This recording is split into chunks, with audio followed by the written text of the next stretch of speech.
नमस्कार मंडळी. मी, माझी मम्मी आणि माझी बहीण आम्ही चाललो होतो गणपतीची आणि रक्षाबंधनची शॉपिंग करण्यासाठी. आम्ही आधी गेलो होतो साडीच्या शॉपमध्ये, कारण की मला साडी घ्यायची होती, ती पण व्हाईट कलरची. म्हणून मग आम्ही खूप साऱ्या साड्या बघितल्या तिथे. एवढ्या व्हाईट कलरच्या साड्या होत्या ना इथे, मला समजतच नव्हतं की कोणती एक सिलेक्ट करायची आहे.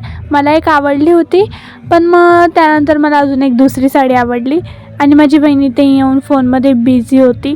साडीची खरेदी वगैरे करून झाल्यानंतर आम्ही केली पेट पूजा, कारण की खूप भूक लागली होती.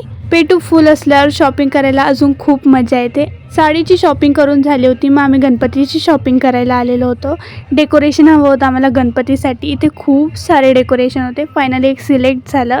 त्यानंतर राखीसाठी आलेलो होतो की कोणती राखी घ्यायची आहे. सर्वांसाठी वेगवेगळ्या घ्यायच्या होत्या आणि मला कळतच नव्हतं की कोणती राखी घेऊ मी माझ्या भावासाठी. चला, यासोबतच भेटूया आपण पुढच्या व्लॉगमध्ये. तोपर्यंत बाय.